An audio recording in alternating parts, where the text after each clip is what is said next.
सुप्रभात दोस्तों, कैसे हो सभी लोग। तो सीरीज़ स्टार्ट करी है, आपको पता ही है। विद कामना सीरीज़ के माध्यम से आपको टेक्स्ट बुक मिलती हैं और इसमें 100 क्वेश्चन रहते हैं। एमसीक्यू सीरीज़ है ये।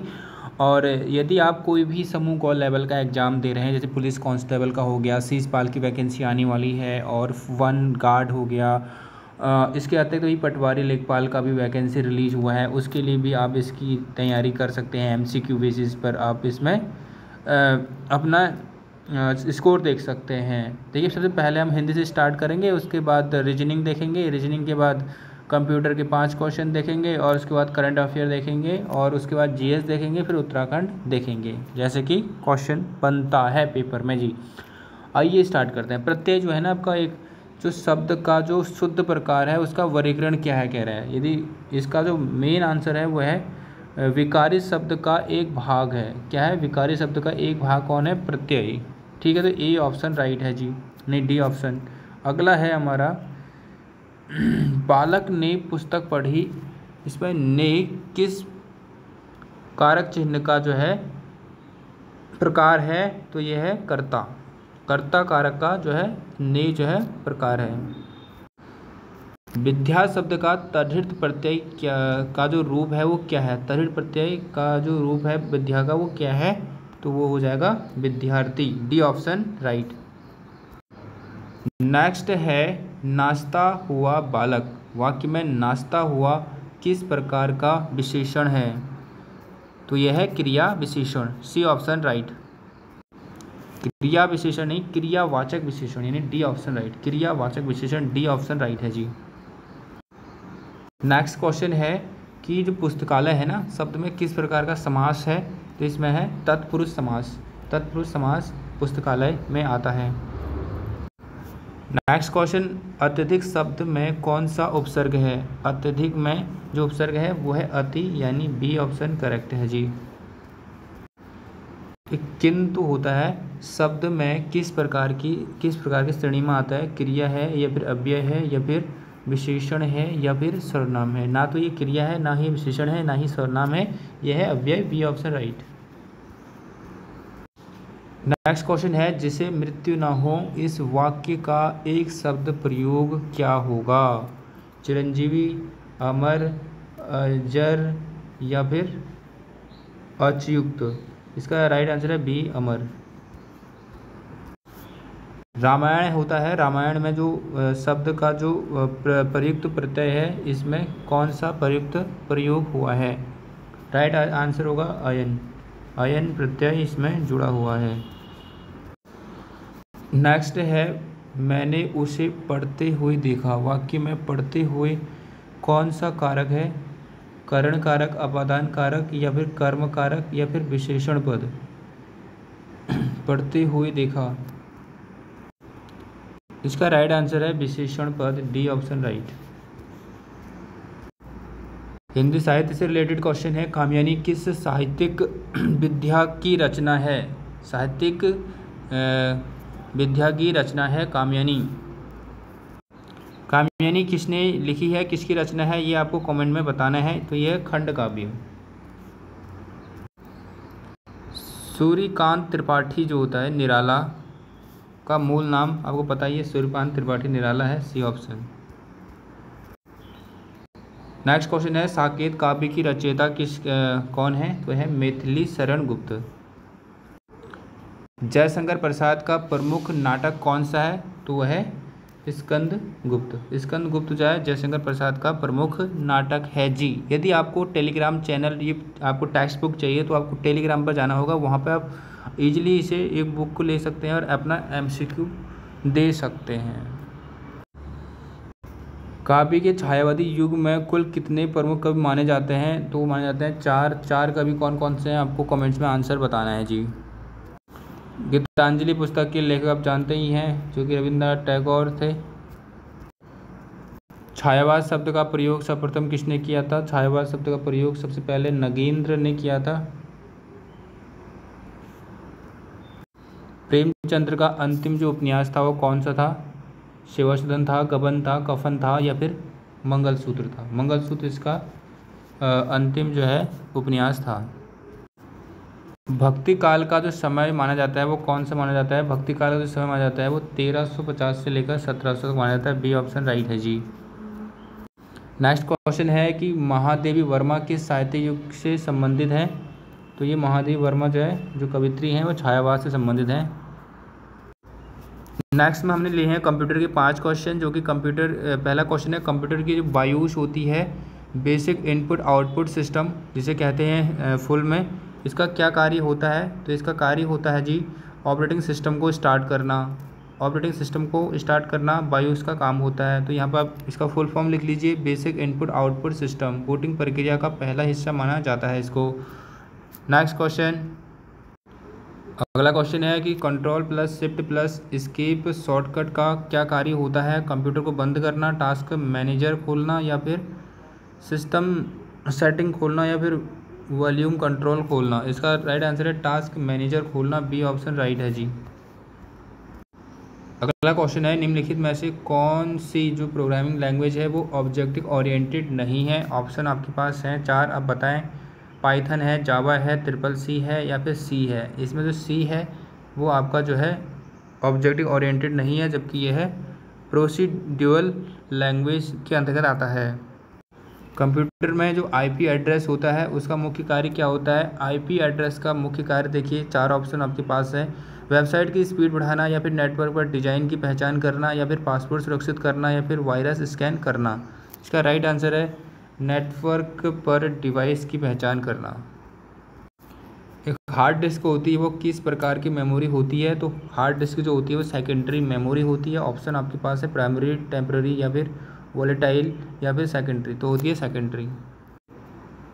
अब कुछ क्वेश्चन रीजनिंग के देख लेते हैं। 5 क्वेश्चन 3, 6, 11, 18, 27 जो कि सीरीज से लिया गया है। तो यदि हम देखें कि इनमें जो वो है गैपिंग है वो कितने का है? 3 का है। 3 से 6 में, फिर उसके बाद 6 से 11 कितना हो गया? 5 का हो गया। तो एक सीरीज चल रहा है विषम संबंध में, विषम अंकों का। फिर उसके बाद 11 से देखेंगे 18 तक, तो 7 का अंतर आ रहा है। ठीक है, तो इन प्रकार के क्वेश्चनों में देखिए पहले आया कितने का अंतर? 3 का, फिर उसके बाद 5 का, फिर उसके बाद आया 9 का, फिर उसके बाद 18 से लेकर यहाँ 27 तक 9, फिर उसके बाद 11 आएगा। तो हम यहाँ 27 में 11 ऐड कर देंगे तो कितना आ जाएगा? 38। तो यहाँ पर ऑप्शन जो दिख रहा है हमें सी ऑप्शन में 38 दिख रहा है जी। एक्सप्लेनेशन देखेंगे तो आप टेलीग्राम चैनल पर ज्वाइन कर सकते हैं, वहाँ पर आप देख लें, एक्सप्लेन आपको दिख जाएगा। देखिए कि अंतर 3, 5, 7, 11, 9 और 11 का, और ऐड करते हैं 11 को, तो 38 आपका आंसर आ जाता है। नेक्स्ट क्वेश्चन मैंने कोडिंग डिकोडिंग से लिया है, जो कि ट्री को यदि हम USFF लिखेंगे तो इसी तरह से हम जो है लॉइन को कैसे लिखेंगे। इसमें देखिए आपके पास ऑप्शन है, मैं आपको ऑप्शन दिखा देता हूँ। ऑप्शन 4 है, आप बताइए कैसे लिख सकते हैं। देखिए इसमें क्या करना होता है आपको बताता हूँ मैं। जैसे कि आपका ये ट्री है, ट्री को लिखा है USFF, इसको आपको क्या लेना है? बेसिक मानना है। मतलब इसी जैसे ये बन रखा है, ट्री को ऐसे बना रखा है, USFF में बना रखा है, वैसे प्रकार से आपको लॉइन को बनाना है। ठीक है, तो जैसे कि ट्री, मतलब इन्होंने क्या किया है कि टी के तुरंत बाद क्या आ जाता है? यू आ जाता है। जस्ट उसके आगे वाले जो आपका अक्षर होता है उसको लिया है। जैसे आर के बाद आ जाता है एस, ठीक है, ई के बाद एफ आ जाता है, इसके बाद ई के बाद एफ आ जाता है। तो इस तरह से बना रखा है। तो इस प्रकार से आपको एल का बनाना है। तो एल का क्या आ जाएगा? एल का जो नेक्स्ट पार्ट होगा मैं आपको बताता हूँ कि एल का क्या होगा कि आपको एक अंक और लेना है। तो एल के बाद आता है जे, उसके बाद ओ के बाद पी आ जाता है लॉइन, और एल के बाद एम आ जाएगा, एल के बाद एम आता है। तो इस तरह से हम यहाँ पर जो आंसर देखेंगे बी है, MJPQ, MJPQ इसका राइट आंसर हो जाएगा। नेक्स्ट क्वेश्चन लिया है मैंने रक्त संबंध से रिलेटेड, जो कि एक महिला कहती है कि यह आदमी मेरे पिता के इकलौते बेटे का बेटा है। यह महिला उस आदमी से कैसे संबंधित है? आपके पास 4 ऑप्शन है जी यहाँ पे। ठीक है, यहाँ पे देखिए यदि हम ऐसे एक्सप्रेशन करें, मतलब तो एक महिला मतलब कह रही है कि यह आदमी, मतलब वो अपने पिता को रिप्रेजेंट करती है। यहाँ पे महिला है, यहाँ पे आप यहाँ पे एफ लीजिए महिला, और यहाँ पे मैन की ओर रिप्रेजेंट कर रही है कि यह आदमी मेरे पिता के, ठीक है, यह आदमी मेरे पिता के इकलौते बेटे का, मतलब उसका मतलब यहाँ पे एक सन हो गया, और इस सन का सन भी कह रहा है, बेटे का बेटा है। ठीक है, यह आदमी मेरे पिता सन है। तो अब देखिए ये जो ये महिला है और इसका जो सन बेटा है, इकलौता बेटा ही है, तो इसका जो इसके साथ रिलेशन हुआ तो भाई का हुआ, और भाई का जो बेटा हुआ तो उसका संबंध जो इसमें होगा वो क्या होगा, भतीजा का होगा। तो इस तरह से जो बहन उस आदमी का संबंध होता है बहन से, वो क्या हो जाता है, बुआ का होगा, या बहन भी कह सकते हैं, जहाँ तक बुआ होना चाहिए यहाँ पे। तो जैसे पिता का जो इकलौता बेटा है वो क्या होगा, बहन का भाई हो जाएगा, उसका बेटा बहन का क्या महिला का भतीजा हो जाएगा। महिला और उसके बीच में बहन या फिर बुआ का अंतर हो सकता है, बुआ या फिर बहन कुछ भी कह सकते हैं।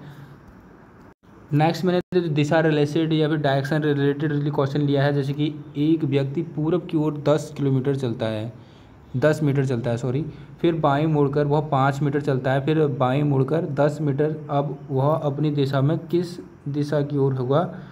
तो इसे सॉल्व करते हैं, काफ़ी आसान क्वेश्चन होते हैं इस प्रकार के। इसका आंसर होगा उत्तर दिशा में, ए ऑप्शन राइट होगा।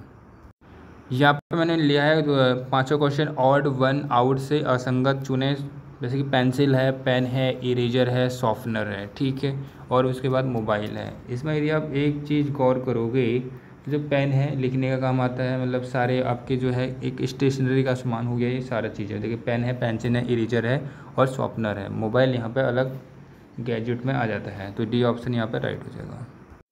लेटेस्ट करंट अफेयर मैंने लिए हैं यहाँ पे ऑल इंडिया लेवल के, जो कि काफ़ी इंपॉर्टेंट रहेंगी। हाल ही में भारत ने किस देश के साथ जो है सेमीकंडक्टर मैन्युफैक्चरिंग कॉरिडोर स्थापित करने की जो है रणनीतिक समझौता किया है। 4 ऑप्शन आपके पास है, इसका राइट आंसर है दक्षिण कोरिया। दक्षिण कोरिया के साथ इन्होंने समझौता किया है सेमीकंडक्टर मैन्युफैक्चरिंग कॉरिडोर की। Next question, green credit program जिसे हम GCP कहते हैं, जिसे 2024 के अंत में लॉन्च किया गया, इसका उद्देश्य क्या है। इसका मुख्य उद्देश्य आपके पास 4 ऑप्शन है, इसका राइट आंसर है कि कार्बन एनिमेशन के बदले क्रेडिट पॉइंट देना। निम्न में से किस देश ने हाल ही में 2025 में अपनी डिजिटल करेंसी को पूरी तरह लागू करने की घोषणा की है, जिससे वह दुनिया का पहला पूर्णतः डिजिटल मुद्रा राष्ट्र बन जाएगा। इसका राइट आंसर आपको चूज करना है। 4 ऑप्शन आपके पास है, चीन, स्वीडन, जापान, नॉर्वे। इसका राइट आंसर है स्वीडन, बी ऑप्शन राइट है जी। नेक्स्ट क्वेश्चन है, भारत का पहला क्वांटम कंप्यूटिंग सेंटर 2025 में कहाँ स्थापित किया गया है।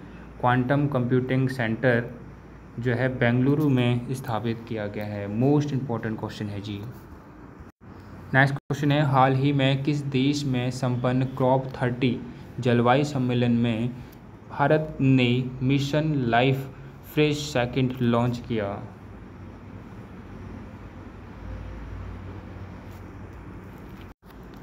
इसका राइट आंसर है ब्राज़ील। ब्राज़ील राइट आंसर है जी।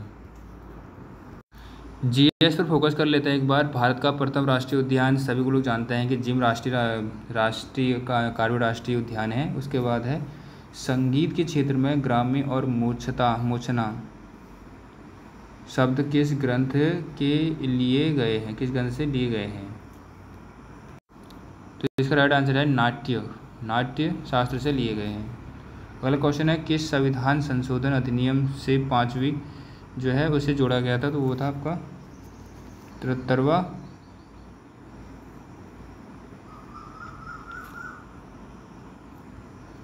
ब्लू रेवोल्यूशन का संबंध जो है किससे है, तो वो है मत्स्य पालन से। राइट आंसर मत्स्य पालन। नेक्स्ट क्वेश्चन है, भारत में मौद्रिक नीति किसके द्वारा बनाई गई। तो मौद्रिक नीति जो बनाई गई भाई RBI द्वारा बनाई गई, जिसकी स्थापना 1935 में होती है। 1 अप्रैल 1935 को इसकी होती है। एक्ट 34 का होता है इसका, ठीक है जी। अगला क्वेश्चन है, भारत में प्रथम महिला मुख्यमंत्री कौन थी। सुचिता कृपलानी, जो कि यूपी की थी। नेक्स्ट है, अशोक का लॉयन कैपिटल कहा जाता है। तो अशोक का लॉयन कैपिटल कहा जाता है सारनाथ को। नेक्स्ट है, चोल वंश का सबसे महान राजा कौन था। चोल वंश का सबसे जो महत्वपूर्ण राजा है, महान सकता है, राजेंद्र चोल था। नेक्स्ट क्वेश्चन है, राष्ट्रीय आय की गणना भारत में कौन करता है। राष्ट्रीय आय की गणना NSO करता है। इसकी स्थापना करीबन 1949 में हुई है। आप क्रॉस चेक कर लीजिएगा क्योंकि ये क्वेश्चन पूछा जाता है, काफ़ी इंपॉर्टेंट क्वेश्चन है। राष्ट्रीय सांख्यिकी कार्यालय के द्वारा किया जाता है। डी ऑप्शन राइट है। नेक्स्ट क्वेश्चन है, एक राष्ट्र एक चुनाव प्रस्ताव का मुख्य उद्देश्य क्या है। काफ़ी इंपॉर्टेंट क्वेश्चन है, करंट से लिया गया है। इसका राइट आंसर है खर्च में कटौती। नेक्स्ट क्वेश्चन है, RTI अधिनियम किस वर्ष लागू हुआ। RTI राइट टू इन्फॉर्मेशन होता है, इसका जो है लागू हुआ 2005 में। Right answer B. नेक्स्ट है, दक्षिण भारत का एलोरा गुफाएं जो है किसके द्वारा बनाई गई हैं। तो ये बनाई गई हैं एलोरा गुफाएं राष्ट्रकूट द्वारा।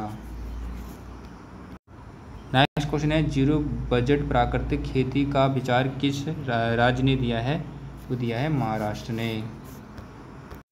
मेक इन इंडिया अभियान का शुभारंभ मोदी द्वारा कब किया गया था। तो किया गया था 2014 में।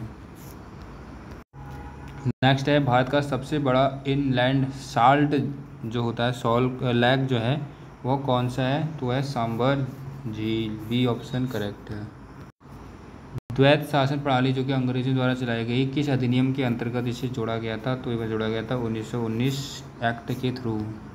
नेक्स्ट क्वेश्चन है, सुभाष चंद्र बोस ने आज़ाद हिंद फौज की स्थापना कहाँ की थी। सिंगापुर में की थी। डी ऑप्शन राइट है जी। गगनयान मिशन जो कि इसरो की ये व्यवस्था है और उनका मिशन है, तो ये किससे संबंधित है। आपको पता ही है, अंतरिक्ष विज्ञान से। नेक्स्ट है, भारत संविधान में किस अनुच्छेद में शिक्षा को मौलिक अधिकार बनाया गया। तो शिक्षा को मौलिक अधिकार बनाया गया अनुच्छेद 1 के तहत। नेक्स्ट है, राष्ट्रीय जलमार्ग फर्स्ट कौन से दो स्थानों को जोड़ता है। तो ये जोड़ता है इलाहाबाद और हल्दिया को। नेक्स्ट है, भारत में सबसे अधिक कोयला जो कहाँ पर होता है वो होता है झारखंड में। संसद में शून्यकाल कब होता है। संसद में शून्यकाल जो होता है प्रश्नकाल के बाद होता है। नेक्स्ट है, विश्व धरोहर सूची में निम्नलिखित इसमें सम्मिलित भारत की पहली संपत्ति कौन सी है। तो उसमें पहला जो डाला गया था विश्व धरोहर सूची में अजंता की गुफाएं डाला गया था। बी ऑप्शन राइट है। आंसर देना है कहाँ पर स्थित है। नेक्स्ट है, भारत में सबसे लंबी जो सुरंग है वो कौन सी है। अटल टनल सुरंग। इसरो की स्थापना कब होती है। यह इसरो कब किस वर्ष हुई। तो इसरो की स्थापना 1969 में हुई। नेक्स्ट है, यूएनओ की स्थापना कब हुई। यूएनओ की स्थापना 1945 में हुई थी और इसी वर्ष जो है द्वितीय विश्व युद्ध समाप्त हुआ। इस संगठन के स्थापना के बाद द्वितीय विश्व युद्ध समाप्त होता है। नेक्स्ट है, ब्रेक्सिट किस देश से संबंधित है। तो यह है यूनाइटेड किंगडम से। नेक्स्ट है, नाटो का जो मुख्यालय है वो कहाँ स्थित है। नाटो जो है इसका मुख्यालय ब्रुसेल्स में है, जिसकी स्थापना 1949 में होती है। 2024 के अकॉर्डिंग विश्व की सबसे बड़ी अर्थव्यवस्था किसकी है। अमेरिका की सबसे बड़ी अर्थव्यवस्था है। नेक्स्ट है, नोबेल शांति पुरस्कार किस शहर में दिया जाता है। तो जो नोबेल पुरस्कार दिया जाता है वो ओस्लो से दिया जाता है, इस शहर से दिया जाता है। वर्ल्ड ट्रेड ऑर्गेनाइजेशन यानी WHO वर्ल्ड हेल्थ ऑर्गेनाइजेशन है सॉरी, इसका मुख्यालय कहाँ स्थित है। न्यूयॉर्क नहीं जिनेवा इसका है। राइट आंसर है वर्ल्ड हेल्थ ऑर्गेनाइजेशन। नेक्स्ट है, ग्रीन हाउस गैसों का सबसे अधिक प्रभाव किस गैस से होता है। नाइट्रोजन, ऑक्सीजन, CO2 या फिर हीलियम। इसका राइट आंसर है CO2 कार्बन डाइऑक्साइड। पृथ्वी की सबसे गहरी खाई कौन सी है। इसका राइट आंसर है मरियाना। SDI यानी मानव विकास सूचकांक किस संस्था द्वारा जारी किया जाता है। तो जारी किया जाता है UNDP।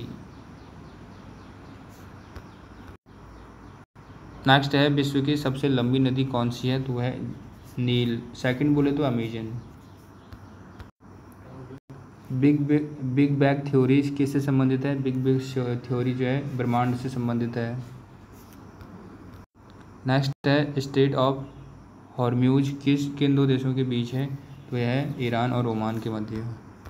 माउंट एवरेस्ट किस पर्वत श्रृंखला का हिस्सा है। तो यह है हिमालय का। नेक्स्ट क्वेश्चन है ऑर्गेनाइजेशन ऑफ अमेरिकन स्टेट्स यानी OAS का मुख्यालय कहाँ स्थित है? Washington DC। अफ्रीकम किस देश का सैन्य इकाई है? यह है अमेरिका की। IMF अंतर्राष्ट्रीय मौद्रिक फंड जो होता है, इंटरनेशनल मौद्रिक फंड जो होता है, इसका स्थापना कब होती है? ये होती है 1944 में। नेक्स्ट है विश्व बैंक, जिसे वर्ल्ड बैंक कहते हैं, इसका फुल नेम आपको बताना है कमेंट में। इसकी स्थापना, इसका मुख्यालय कहाँ है? यह है वाशिंगटन DC। इसकी भी स्थापना होती है 1944 में ही। नेक्स्ट है जिन देशों की अर्थव्यवस्था पूरी तरह जो है पेट्रोलियम पर आधारित है, उन्हें क्या कहा जाता है? पहला है उभरती अर्थव्यवस्था, या फिर मौलिक अर्थव्यवस्था, पेट्रो इकोनॉमी, या फिर उपनिवेशी अर्थव्यवस्था। उसे कहेंगे petro economy. C option right. Most important question है, रिपीटेड क्वेश्चन है कि अंतर्राष्ट्रीय न्यायालय में कितने न्यायाधीश होते हैं? अंतर्राष्ट्रीय न्यायालय में 15 न्यायाधीश होते हैं जी। नेक्स्ट क्वेश्चन है किस देश ने सबसे पहले महिला मताधिकार प्रदान किया था?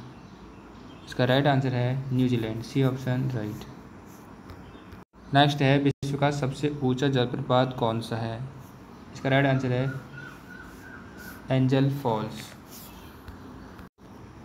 युद्ध अभ्यास या युद्ध अपराध जो होता है मामलों में सुनवाई करने के लिए कौन सा अंतर्राष्ट्रीय संस्था जो है जिम्मेदार होती है? WTO, ILO, या फिर ICC, या फिर ICJ। इसका राइट आंसर है ICC यानी इंटरनेशनल क्रिमिनल कोर्ट।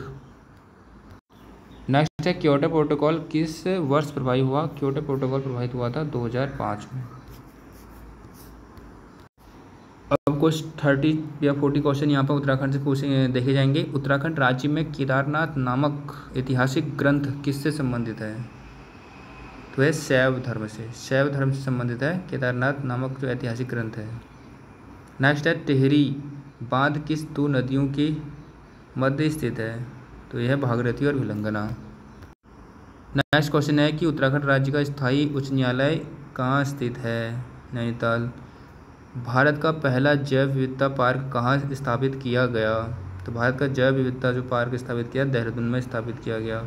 नेक्स्ट है उत्तराखंड के किस जिले को झीलों का जिला कहा जाता है? नैनीताल। नंदा देवी राजघाट यात्रा कितने वर्षों में एक बार होती है? तो ये होती है चमोली में होती है, 12 वर्षों बाद होती है। कॉर्बेट टाइगर रिजर्व जो है किस जिले में है? तो है नैनीताल में। उत्तराखंड में प्रथम महिला राज्यपाल कौन थी? प्रथम महिला राज्यपाल कौन थी भैया? बेबी रानी मौर्य, नहीं Margaret Alva, sorry Margaret Alva यहाँ पे राइट आंसर है, बी ऑप्शन।